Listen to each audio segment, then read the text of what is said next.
Pembacaan Alkitab 1 tahun, hari ke-256, Yehezkiel pasal 45 sampai 48. Yehezkiel pasal 45 ayat 1 sampai 8. Persembahan khusus bagian kota bagian raja.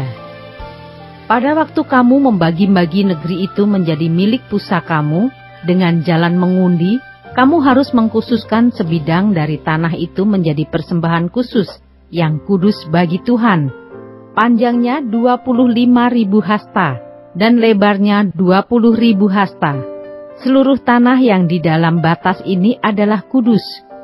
Dari tanah ini harus disediakan untuk tempat kudus, suatu 4 persegi yang panjang dan lebarnya 500 hasta, dan sekelilingnya ada lapangan yang lebarnya 50 hasta.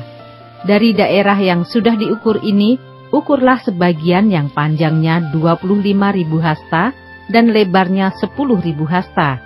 Disitulah letaknya tempat kudus. Dan bagian ini adalah Maha Kudus. Ini adalah bagian yang kudus dari tanah itu, dan menjadi tempat bagi imam-imam yang menyelenggarakan kebaktian di tempat kudus, yang datang mendekat untuk melayani Tuhan. Itulah tempat perumahan mereka dan menjadi daerah kudus untuk tempat kudus.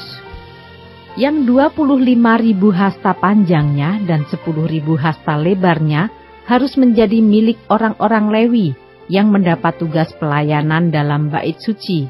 Itulah kota-kotanya, tempat tinggal mereka. Sebagai milik kota harus engkau tentukan 5.000 hasta lebarnya dan 25.000 hasta panjangnya, berbatasan dengan persembahan khusus yang kudus itu. Itulah untuk seluruh kaum Israel. Mengenai bagian raja, itu haruslah terdapat di sebelah barat dan di sebelah timur dari persembahan khusus yang kudus dan milik kota itu, dan harus berbatasan dengan kedua bagian itu. Yang di sebelah barat harus sampai ke perbatasan barat, dan yang di sebelah timur harus sampai ke perbatasan timur. Jadi panjangnya harus sama dengan panjang dari bagian suatu suku Israel, yaitu dari perbatasan barat sampai perbatasan timur negeri itu. Itulah yang menjadi miliknya di tanah Israel. Dan raja-raja Israel tidak lagi akan menindas umatku. Mereka akan menyerahkan negeri itu kepada kaum Israel menurut suku-suku mereka.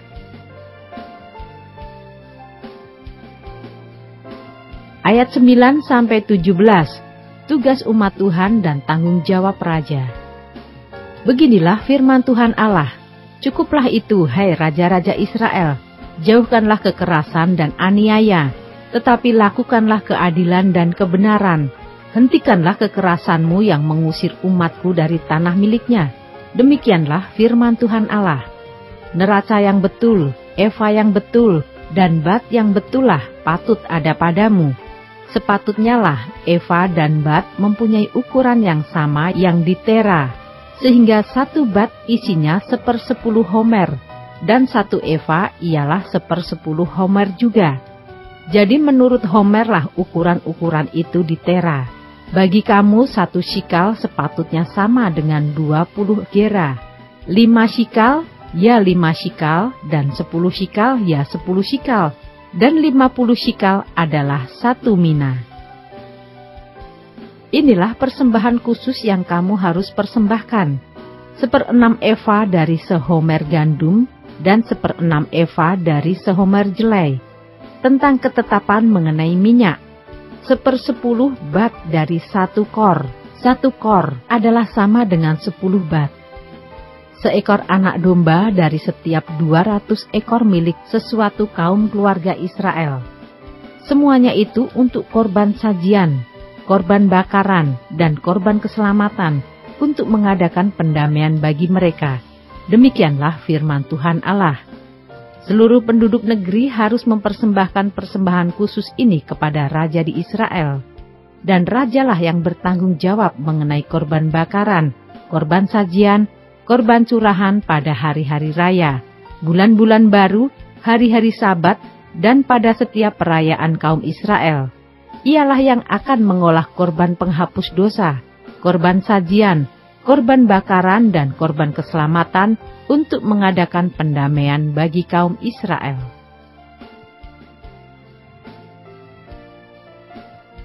Ayat 18-25, persembahan-persembahan dalam hari-hari raya.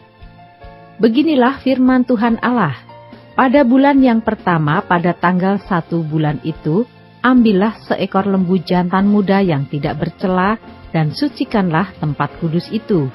Imam harus mengambil sedikit dari darah korban penghapus dosa dan membubuhnya pada tiang-tiang bait suci dan pada keempat sudut jalur keliling yang ada pada mezbah dan pada tiang-tiang pintu gerbang pelataran dalam. Demikianlah engkau harus perbuat pada hari pertama bulan yang ke-7 demi orang-orang yang berbuat dosa dengan tidak sengaja dan tanpa diketahui. Dengan demikian engkau mengadakan pendamaian bagi bait suci. Pada bulan pertama, pada tanggal 14 bulan itu, haruslah kamu merayakan hari raya Paskah, dan selama 7 hari kamu harus makan roti yang tidak beragi. Pada hari itu, raja harus mengolah lembu jantan sebagai korban penghapus dosa, karena dirinya dan karena seluruh penduduk negeri. Selama 7 hari, hari raya itu ia harus mengolah korban bakaran bagi Tuhan. Tiap hari 7 ekor lembu jantan dan 7 ekor domba jantan yang tidak bercela, dan untuk korban penghapus dosa, tiap hari seekor kambing jantan. Sebagai korban sajian ia harus mengolah 1 eva tepung dengan seekor lembu dan 1 eva tepung dengan seekor domba jantan dan minyak 1 hin untuk 1 eva. Pada bulan ke-7, pada tanggal 15 bulan itu, yaitu pada hari raya, ia harus mengolah seperti ini selama 7 hari. Korban penghapus dosa, korban bakaran, korban sajian dan minyak.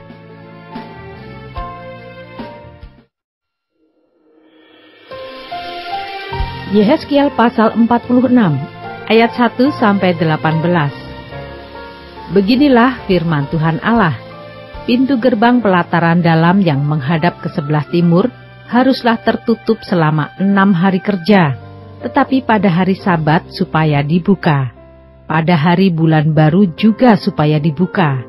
Raja itu akan masuk dari luar melalui balai gerbang dan akan berdiri dekat tiang pintu gerbang itu. Sementara itu, imam-imam akan mengolah korban bakaran dan korban keselamatan raja itu, dan ia akan sujud menyembah di ambang pintu gerbang itu, lalu keluar lagi. Dan pintu gerbang itu tidak boleh ditutup sampai petang hari. Penduduk negeri juga harus turut sujud menyembah di hadapan Tuhan di pintu gerbang itu pada hari Sabat dan hari bulan baru. Korban bakaran yang harus dipersembahkan raja itu kepada Tuhan pada hari Sabat ialah 6 ekor domba yang tidak bercela dan seekor domba jantan yang tidak bercela. Korban sajian dari domba jantan harus diolah dengan 1 eva tepung, tetapi korban sajian dari domba-domba yang lain bergantung pada kemampuannya, serta minyak 1 hin untuk 1 eva. Pada bulan baru harus dipersembahkan seekor lembu jantan muda yang tiada bercela, serta 6 ekor domba dan seekor domba jantan yang tiada bercela. Sebagai korban sajian, ia harus mengolah 1 eva tepung dengan seekor lembu dan 1 eva tepung dengan seekor domba jantan.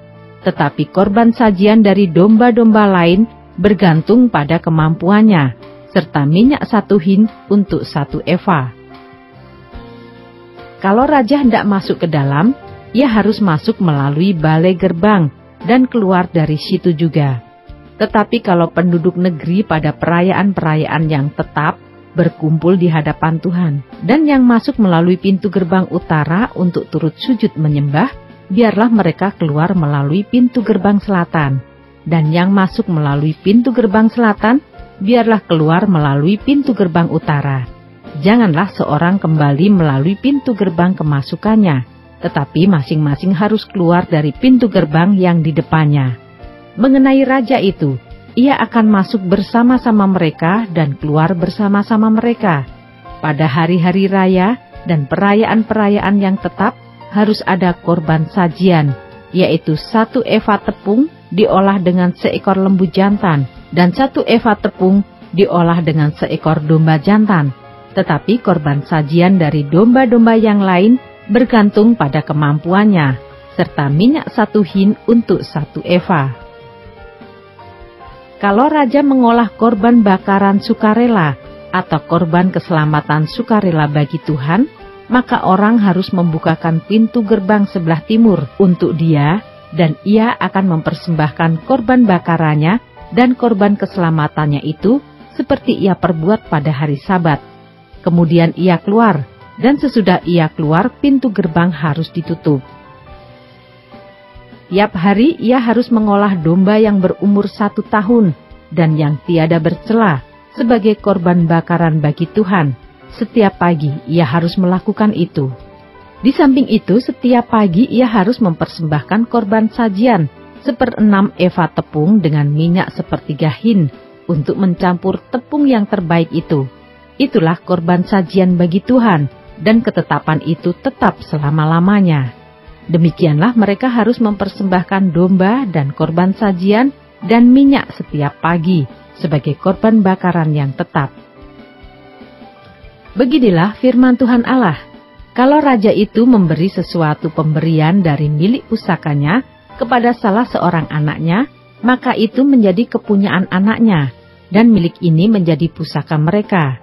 Kalau ia memberikan pemberian dari milik pusakanya kepada salah seorang hambanya, maka itu menjadi kepunyaannya sampai tahun kebebasan, lalu harus kembali kepada raja itu. Hanya anak-anak raja itu boleh mewarisi milik pusakanya. Dan janganlah raja itu mengambil sesuatu dari milik pusaka rakyat, sehingga mereka terdesak dari miliknya. Hanya dari miliknya boleh ia mewariskan kepada anak-anaknya, supaya jangan seorang pun dari umatku didesak dari miliknya.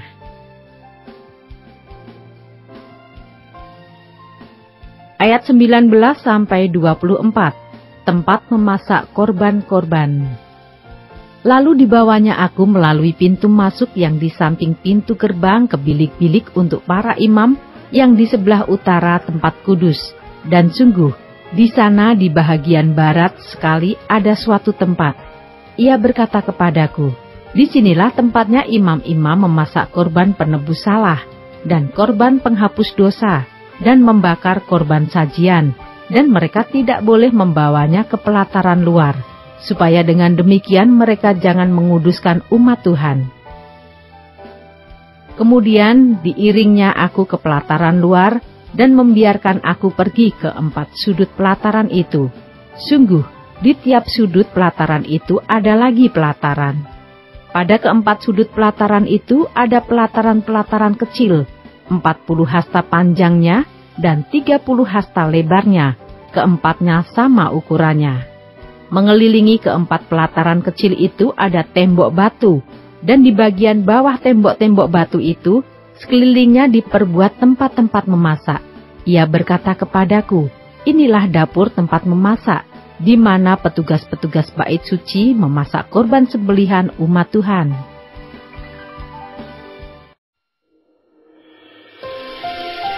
Yehezkiel pasal 47, ayat 1-12. Sungai yang keluar dari bait suci. Kemudian ia membawa aku kembali ke pintu bait suci, dan sungguh ada air keluar dari bawah ambang pintu bait suci itu, dan mengalir menuju ke timur, sebab bait suci juga menghadap ke timur. Dan air itu mengalir dari bawah bagian samping kanan dari bait suci itu, sebelah selatan mezbah. Lalu diiringnya aku keluar melalui pintu gerbang utara, dan dibawanya aku berkeliling dari luar menuju pintu gerbang luar yang menghadap ke timur. Sungguh air itu membual dari sebelah selatan. Sedang orang itu pergi ke arah timur dan memegang tali pengukur di tangannya, ia mengukur 1000 hasta dan menyuruh aku masuk dalam air itu, maka dalamnya sampai di pergelangan kaki. Ia mengukur 1000 hasta lagi, dan menyuruh aku masuk sekali lagi dalam air itu. Sekarang sudah sampai di lutut. Kemudian ia mengukur 1000 hasta lagi, dan menyuruh aku ketiga kalinya masuk ke dalam air itu. sekarang sudah sampai di pinggang. Sekali lagi ia mengukur 1000 hasta lagi. Sekarang air itu sudah menjadi sungai, di mana aku tidak dapat berjalan lagi. Sebab air itu sudah meninggi, sehingga orang dapat berenang. Suatu sungai yang tidak dapat diseberangi lagi. Lalu ia berkata kepadaku, "Sudahkah engkau lihat, hai anak manusia?" Kemudian ia membawa aku kembali menyusur tepi sungai. Dalam perjalanan pulang, sungguh, sepanjang tepi sungai itu ada amat banyak pohon, di sebelah sini dan di sebelah sana. Ia berkata kepadaku, "Sungai ini mengalir menuju wilayah timur, dan menurun ke Araba Yordan, dan bermuara di Laut Asin, air yang mengandung banyak garam, dan air itu menjadi tawar. Sehingga kemana saja sungai itu mengalir, segala makhluk hidup yang berkeriapan di sana akan hidup. Ikan-ikan akan menjadi sangat banyak, sebab kemana saja air itu sampai, air laut di situ menjadi tawar, dan kemana saja sungai itu mengalir, semuanya di sana hidup. Maka penangkap-penangkap ikan penuh sepanjang tepinya, mulai dari En-Gedi sampai En-Eglaim. Daerah itu menjadi penjemuran pukap, dan di sungai itu ada berjenis-jenis ikan, seperti ikan-ikan di laut besar, sangat banyak. Tetapi rawa-rawanya dan paya-payanya tidak menjadi tawar. Itu menjadi tempat mengambil garam. Pada kedua tepi sungai itu tumbuh bermacam-macam pohon buah-buahan, yang daunnya tidak layu dan buahnya tidak habis-habis. Tiap bulan ada lagi buahnya yang baru, sebab pohon-pohon itu mendapat air dari tempat kudus itu. Buahnya menjadi makanan dan daunnya menjadi obat.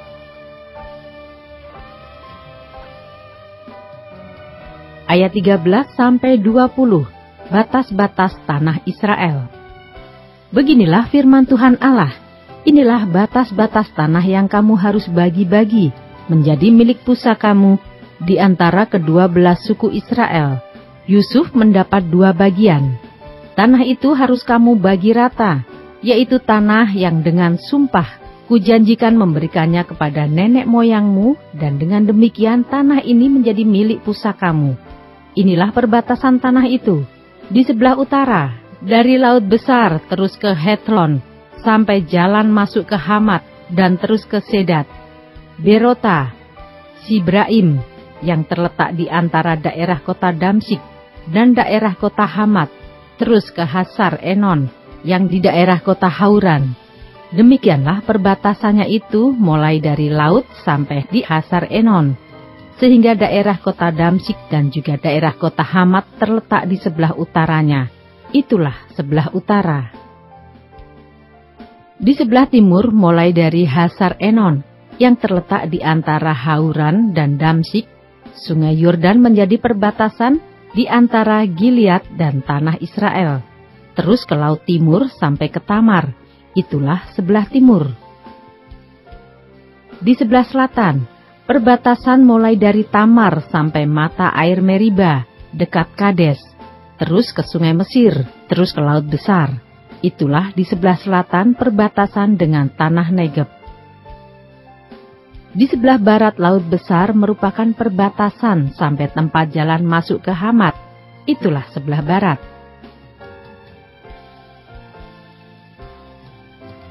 Ayat 21-23, pembagian tanah Israel. Tanah inilah kamu harus bagi-bagi di antara kamu menurut suku-suku Israel. Dan kamu harus membagi-baginya menjadi milik pusaka di antara kamu dan di antara orang-orang asing yang tinggal di antara kamu, yang melahirkan anak di tengah-tengahmu, dan mereka harus kamu anggap sama seperti orang Israel asli. Bersama-sama kamu, mereka harus mendapat bagian milik pusaka di tengah-tengah suku-suku Israel. Jadi kalau di tengah-tengah sesuatu suku ada tinggal orang asing, disitulah kamu berikan milik pusakanya. Demikianlah firman Tuhan Allah.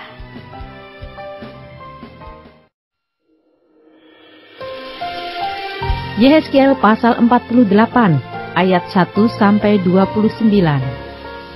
Inilah nama suku-suku itu, yang paling utara dari laut terus ke Hetlon, ke jalan masuk ke Hamat, Hasar Enon, sehingga daerah kota Damsik, yang berdekatan dengan Hamat, terletak di sebelah utaranya, dari perbatasan sebelah timur sampai perbatasan sebelah barat, terdapat bagian Dan. Berbatasan dengan wilayah Dan, dari perbatasan sebelah timur sampai perbatasan sebelah barat, terdapat bagian Asyer. Berbatasan dengan wilayah Asyer, dari perbatasan sebelah timur sampai perbatasan sebelah barat, terdapat bagian Naftali. Berbatasan dengan wilayah Naftali, dari perbatasan sebelah timur sampai perbatasan sebelah barat, terdapat bagian Manasye. Berbatasan dengan wilayah Manasye, dari perbatasan sebelah timur sampai perbatasan sebelah barat, terdapat bagian Efraim. Berbatasan dengan wilayah Efraim, dari perbatasan sebelah timur sampai perbatasan sebelah barat, terdapat bagian Ruben. Berbatasan dengan wilayah Ruben, dari perbatasan sebelah timur sampai perbatasan sebelah barat, terdapat bagian Yehuda. Berbatasan dengan wilayah Yehuda, dari perbatasan sebelah timur sampai perbatasan sebelah barat, terdapat persembahan khusus yang harus kamu khususkan, yaitu 25.000 hasta lebarnya dan panjangnya sama dengan panjang satu bagian, yaitu dari perbatasan sebelah timur sampai perbatasan sebelah barat, dan di tengah-tengahnya terdapat tempat kudus. Bagian persembahan khusus yang harus kamu khususkan bagi Tuhan, panjangnya 25.000 hasta dan lebarnya 20.000 hasta. Dan bagi orang-orang inilah persembahan khusus yang kudus itu. Bagian imam-imam ialah panjangnya di utara dan selatan 25.000 hasta, dan lebarnya di timur dan di barat 10.000 hasta, dan di tengah-tengahnya lah terletak tempat kudus Tuhan. Inilah bagian imam-imam yang sudah dikuduskan, yaitu Bani Sadok, yang memelihara kewajibannya terhadap aku, dan yang tidak turut sesat dalam kesesatan orang Israel, seperti orang-orang Lewi. Ini adalah bagian khusus bagi mereka, dari tanah yang sudah dikhususkan, suatu hal yang maha kudus, berbatasan dengan bagian orang-orang Lewi. Bagian orang-orang Lewi ialah sejajar dengan wilayah imam-imam, panjangnya 25.000 hasta, dan lebarnya 10.000 hasta. Jadi seluruhnya ialah panjang 25.000 hasta dan lebar 20.000 hasta. Mereka tidak boleh menjual sedikit pun dari situ atau menukarnya, dan mereka tidak boleh mewariskan yang terbaik dari negeri itu kepada orang lain, sebab itu kudus bagi Tuhan. Yang tertinggal dari lebarnya yaitu 5.000 hasta lagi, yang berbatasan dengan yang 25.000 hasta itu adalah tidak kudus, tetapi itu untuk keperluan kota sebagai tempat tinggal dan tanah perladangan. Dan ukurannya adalah begini: sebelah utara dan selatan 4.500 hasta, sebelah timur dan barat juga 4.500 hasta. Sekeliling kota itu ada tanah lapang, di sebelah utara dan selatan 250 hasta, serta di sebelah timur dan barat 250 hasta juga. Yang tertinggal dari panjangnya, yang sejajar dengan persembahan khusus yang kudus itu, adalah 10.000 hasta di sebelah timur dan 10.000 hasta di sebelah barat, dan hasilnya ialah menjadi makanan untuk pekerja-pekerja di kota itu. Pekerja-pekerja ini yang datang dari semua suku Israel akan mengerjakannya. Seluruh persembahan khusus itu adalah 25.000 hasta kali 25.000 hasta. Dalam bentuk 4 persegi, kamu harus mengkhususkan persembahan khusus yang kudus itu bersama milik kota itu. Selebihnya adalah milik raja, yaitu sebelah timur dan barat dari persembahan khusus yang kudus dan milik kota itu, dan berbatasan dengan yang 25.000 hasta itu, ke timur sampai di perbatasan timur, dan ke barat sampai di perbatasan barat, dan sejajar dengan bagian suku-suku lain adalah untuk raja. Di tengah-tengah bagian itu adalah persembahan khusus yang kudus dan bait suci, terkecuali milik orang-orang Lewi dan milik kota itu yang terletak di tengah-tengah kepunyaan raja itu, maka yang diapit oleh wilayah Yehuda dan Benyamin adalah bagi raja. Mengenai suku-suku yang lain, dari perbatasan sebelah timur sampai perbatasan sebelah barat, terdapat bagian Benyamin. Berbatasan dengan wilayah Benyamin, dari perbatasan sebelah timur sampai perbatasan sebelah barat, terdapat bagian Simeon. Berbatasan dengan wilayah Simeon, dari perbatasan sebelah timur sampai perbatasan sebelah barat, terdapat bagian Isakar. Berbatasan dengan wilayah Isakar, dari perbatasan sebelah timur sampai perbatasan sebelah barat, terdapat bagian Zebulon. Berbatasan dengan wilayah Zebulon, dari perbatasan sebelah timur sampai perbatasan sebelah barat, terdapat bagian Gad. Perbatasan wilayah Gad di sebelah selatan ialah dari Tamar sampai mata air Meriba dekat Kades, terus ke sungai Mesir, terus ke Laut Besar. Inilah negeri yang harus kamu bagi-bagi menjadi milik pusakamu di antara suku-suku Israel, dan itulah bagian-bagian mereka. Demikianlah firman Tuhan Allah.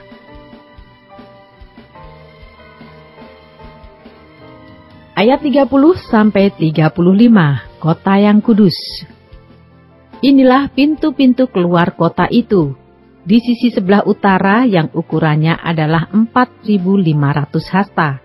Terdapat 3 pintu gerbang, yaitu pintu gerbang Ruben, pintu gerbang Yehuda, dan pintu gerbang Lewi. Sebab pintu-pintu gerbang kota itu disebut menurut nama suku-suku Israel. Di sisi sebelah timur yang ukurannya 4.500 hasta, terdapat 3 pintu gerbang juga, yaitu pintu gerbang Yusuf, pintu gerbang Benyamin, dan pintu gerbang Dan. Di sisi sebelah selatan, yang ukurannya 4.500 hasta, terdapat 3 pintu gerbang juga, yaitu pintu gerbang Simeon, pintu gerbang Isakar, dan pintu gerbang Zebulon. Di sisi sebelah barat, yang ukurannya 4.500 hasta, terdapat 3 pintu gerbang juga, yaitu pintu gerbang Gad, pintu gerbang Asyer, dan pintu gerbang Naftali. Jadi keliling kota itu adalah 18.000 hasta. Sejak hari itu nama kota itu ialah Tuhan hadir di situ.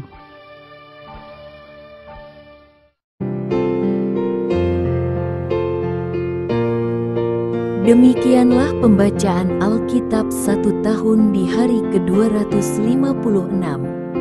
Yang berbahagia ialah mereka yang mendengarkan firman Allah dan yang memeliharanya. Tuhan memberkati. Amin.